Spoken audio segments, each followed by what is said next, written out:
नमस्कार. श्री गणेशाय नमः. श्री गुरुभ्यो नमः.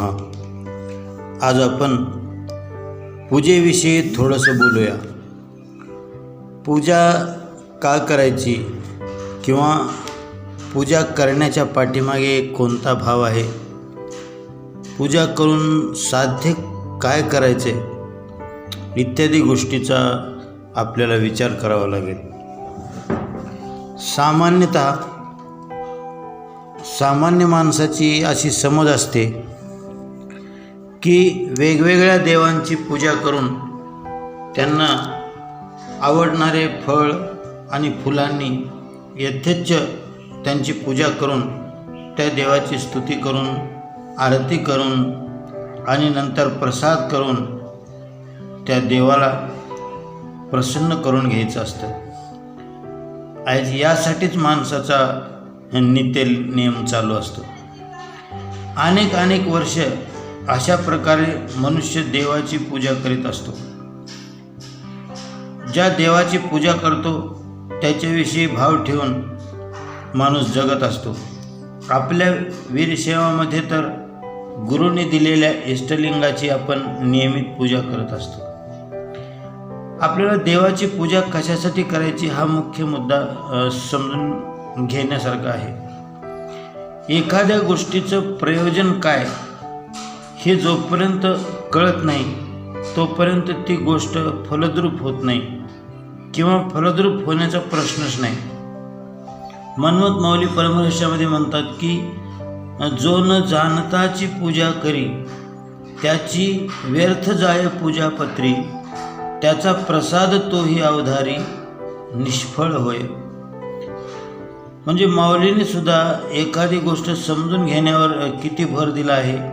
समजा आपण प्रसिद्धी मिळविण्यासाठी, लोकांमध्ये मोठेपण मिळविण्यासाठी, अशा गोष्टीसाठी जर आपण परमार्थ करत असू तर याच गोष्टी आपल्याला प्राप्त होतील. कारण आपला उद्देशच तो आहे.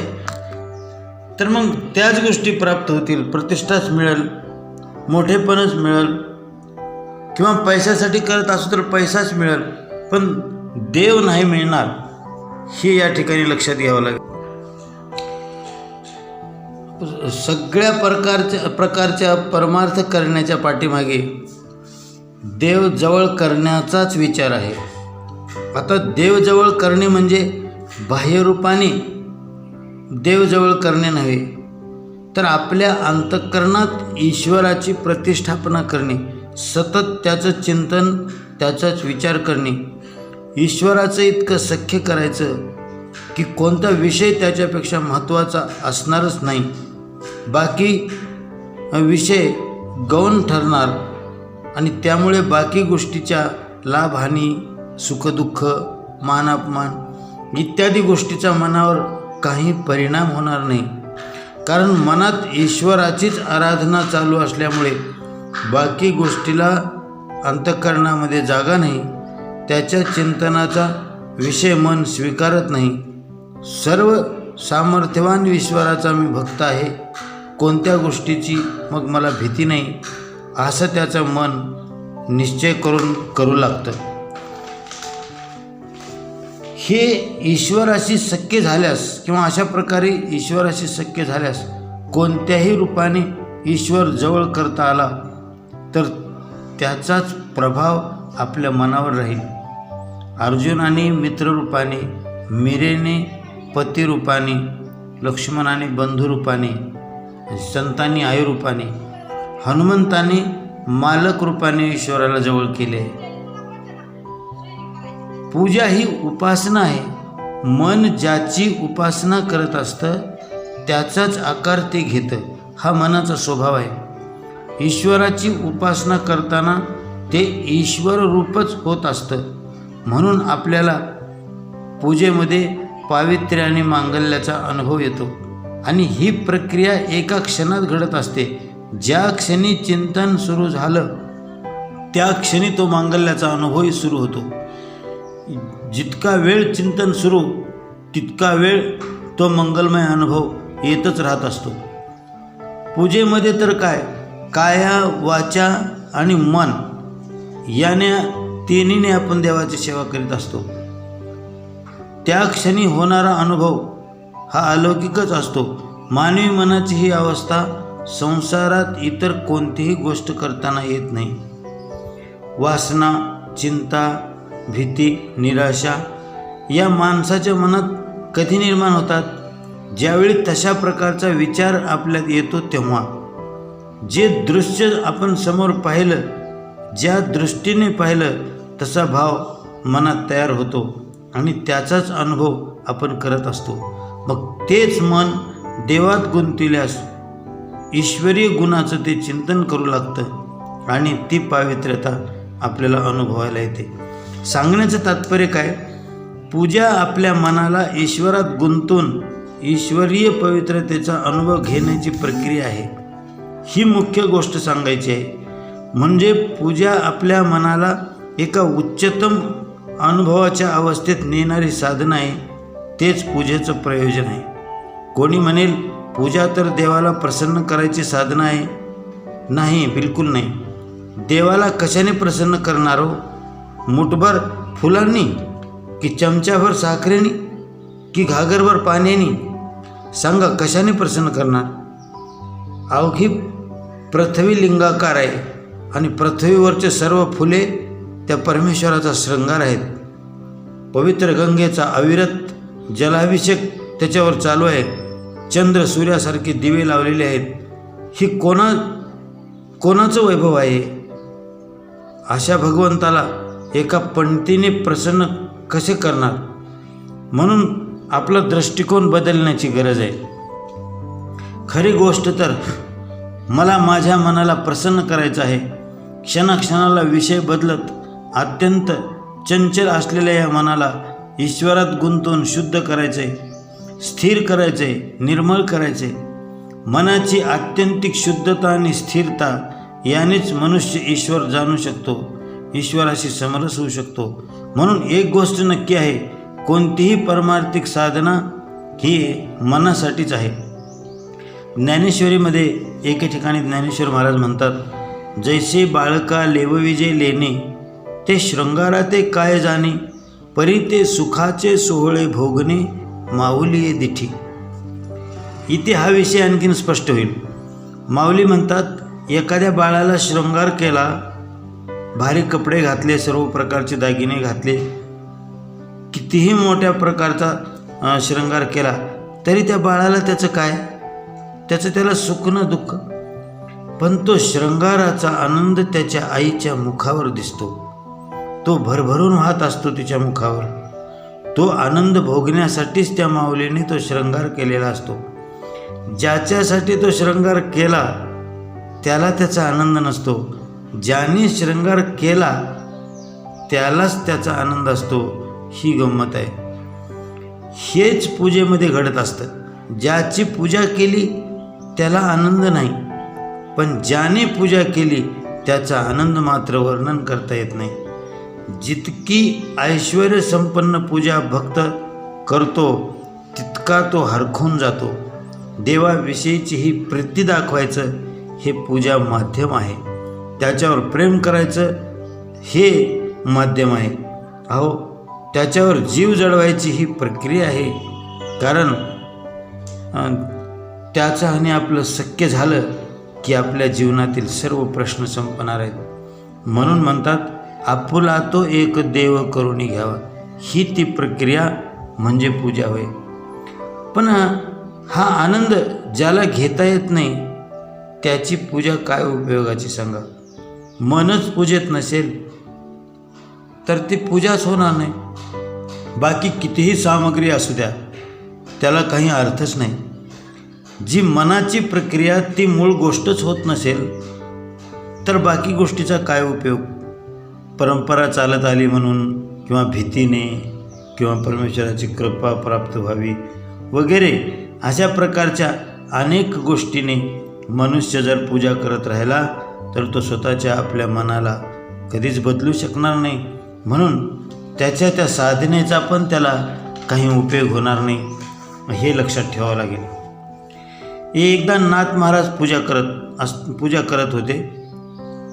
बाहेर एक गरीब माणूस आला. श्रीखंडासमोर होता त्या व्यक्तीने विचारलं की नाथ आहेत का घरामध्ये? श्रीखंड्या म्हणाला, महाराज चांभाराच्याच दुकानी गेलेले आहेत. तो माणूस मग मागे फिरला.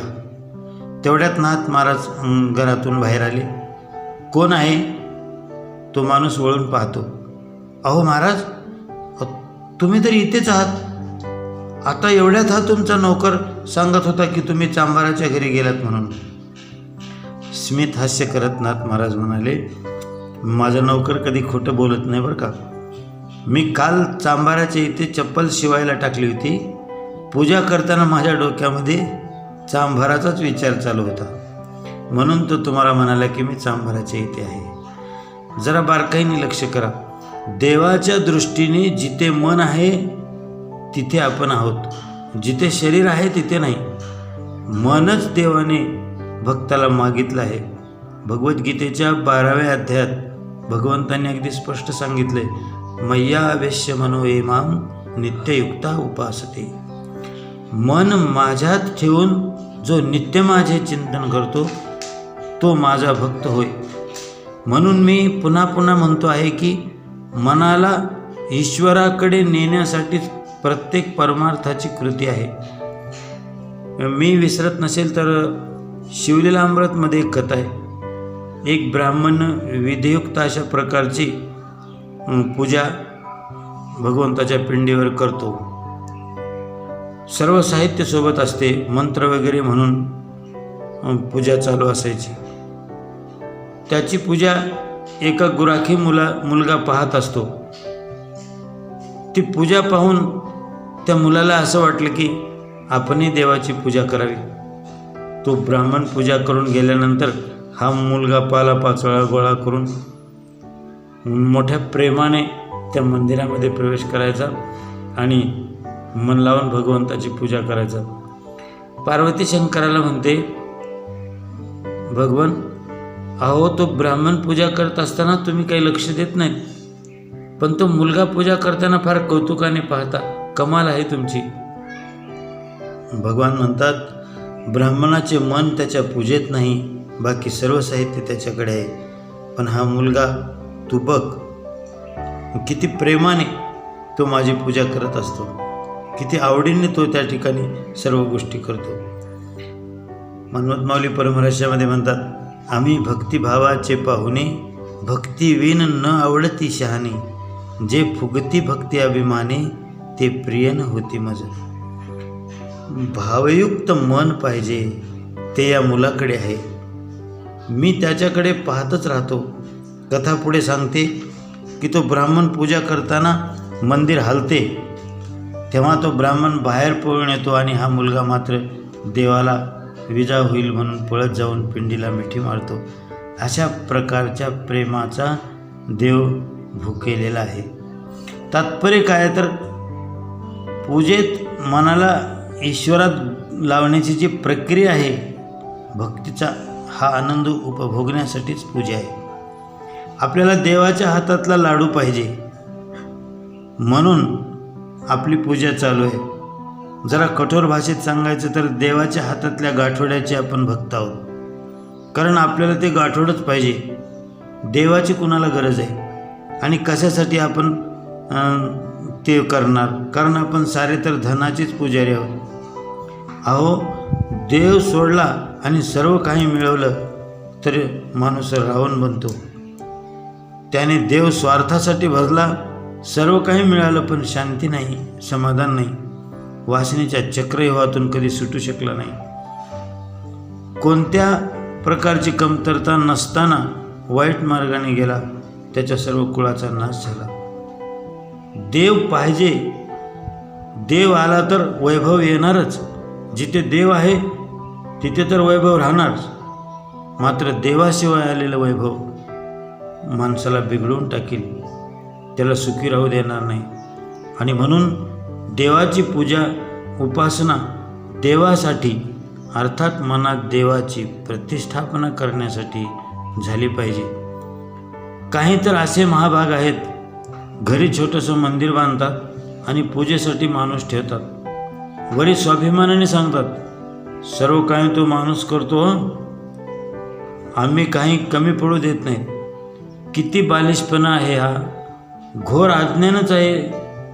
त्या घोर अज्ञानाचं हे प्रदर्शन आहे. मला जेवायला वेळ नाही म्हणून मी दुसऱ्याला माझ्यावरचं जेवायला सांगितलं आहे असं म्हणण्यासारखा हा प्रकार आहे. देवाच्या आणि माझ्या नात्याला पर्याय असू शकत नाही. तो अनिर्वचनीय संबंध आहे. आई लेकराची सर्व कामे आत्यंतिक प्रेमाने करते. हे काम ती करते याचे तिला भानही नसते. लेकराला आणि आपल्याला ती वेगळं समजतच नाही, म्हणून तिला त्या कामात गेलेला वेळ कळत नाही. यामध्ये अनन्यता असते. ती त्या गोष्टीला प्राथमिकता देते. असाच संबंध ईश्वराचा आणि आपला बनला पाहिजे. प्रेमानेच सर्व संबंध दृढ झाले पाहिजेत. देव आपला नाही माझा वाटला पाहिजे.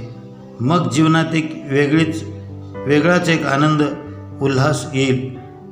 त्याचं वर्णन मात्र होऊ शकणार नाही. आज आपण या पूजेच्या विषयी जे गोष्टीचं चिंतन केलं आहे त्याचं सार रूपाने आपल्याला एवढंच सांगता येईल की पूजा ही मला ईश्वरासमोर बसून मला घडविण्याची ती एक प्रक्रिया आहे. ईश्वरी आनंद घेता घेता, ईश्वरीय ध्यास करता करता माझ्या मनाला त्या ईश्वरामध्ये गुंतून मला ईश्वर पदापर्यंत नेण्याची प्रक्रिया त्या पूजेमधून घडू शकते. म्हणून मी तसाच राहावा आणि फक्त ईश्वराला प्रसन्न करण्यासाठी पूजा व्हावी हे जर गणित स्वीकारलं तर मात्र आपल्या जीवनाची गती काही योग्य झाली किंवा योग्य होईल असं म्हणता येणार नाही. कारण जन्मच मला स्वतःला बदलण्यासाठी मिळालेला आहे. अनेक जन्माचे संस्कार घेऊन, अनेक विकारांना अंतःकरणात घेऊन आपण जन्माला आलोत आणि ती शुद्धता प्राप्त करण्यासाठी, ते निर्माल्य जीवनामध्ये येण्यासाठी आपण भगवंताचं सान्निध्य करायचं असतं. आणि त्याच्या या सान्निध्यातून आपल्या जीवनामधील जो कचरा आहे तो भस्म होत असतो आणि आपल्या आतमधलं शिवरूप प्रकाशित होत असतं. आणि आपल्या आतमधल्या शिवरूपालाच प्रकाशित करण्यासाठी, त्याच्यावर चढलेली ही आवरणं दूर करण्यासाठी हा भगवत सान्निध्याचा प्रपंच आहे. आणि म्हणून ही गोष्ट आपण लक्षात ठेवली पाहिजे की ईश्वर पूजा ही एक माझी साधना आहे. ती माझ्या मनाला बदलण्याची साधना आहे, मनाला ईश्वरात गुंतवण्याची साधना आहे. आणि हे साध्य करण्यासाठीच आपण ही प्रक्रिया करत आहोत. एवढं ध्यानात ठेवलं तर मात्र आपली पूजा सार्थक होणार आहे. आज या ठिकाणी आपण थांबूया.